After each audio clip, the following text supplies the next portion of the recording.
let's start at the very beginning of the tale. How did you meet this family? What was your entry point to the Sterlings? Oh my gosh, it's such a great story, and I never really realized how fun it was until I started telling people. But I was an actress in San Francisco, and Jeff and his son Scott and the Swami and the whole entourage of Swami people were coming through San Francisco, which is where I was an actress. And they were making a movie called The Search for Perfection, and they wanted to hire 7 goddesses. So I was hired as one of the goddesses. I had just gotten my Screen Actors Guild card. I was so excited because I finally got to go on an overnight shoot in Big Sur. I got hired as one of the goddesses. It was so exciting. And you're very young. You're like early 20s. I'm early 20s, yeah. I've never been on a movie set. This is my first movie. I just worked on the streets of San Francisco and did extra work, and they gave me one line. So I got my Screen Actors Guild card. And anyway, long story longer, I'm in Big Sur at this beach, on the beach with a Swami. The beach is going to disappear when the tide comes in. And I'm beside myself with excitement. There's 7 of us. We're all goddesses, and we're all the 7 basic colors, which are your chakra colors.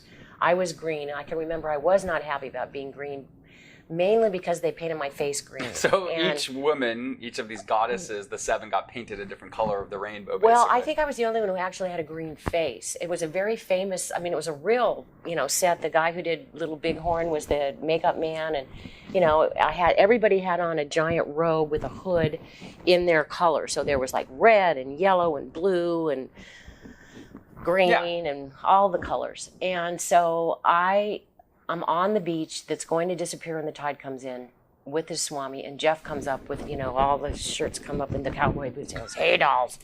Now, there's no script. I want you to think about a question to ask the Swami about life." And I'm like, OMG, what am I going to ask this Swami? I have no idea.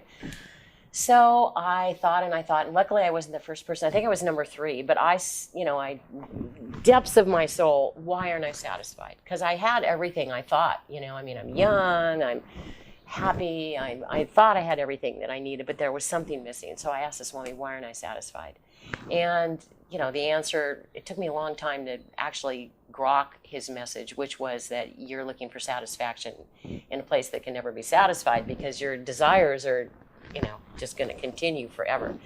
So that was really remarkable for me. But the most remarkable thing about the whole episode was that for some reason, well, I guess the reason was that question was picked out of all the goddesses to fly, and I'd never been first class to Montreal and have more filming with the Swami. And Scott, I haven't mentioned him, who is the son of Jeff. He had on long white robe, long white coat, beard down to here, hair down to his waist, and I had long hair, but it was longer than mine. I was a little intimidated about that. But anyway, I didn't know who he was. He was a cameraman. So, they meet me, and there's roses, and it's beautiful, and we go on this private plane to Gander, and I do more shooting with Scott, and he's, like I said, the cameraman. And by the second day of standing on an iceberg in Lake Gander, we had really bonded. And so this wasn't the shoot that you expected for your first big shoot after getting your Screen Actor Guild card. You're ready for your lines, and there's no lines in this shoot. It's all very avant-garde improv. Yeah, kind of I never did another movie, by the way. That was it. That was the peak. That was the it. First and last. I don't think we do have the footage somewhere, and it's pretty cool.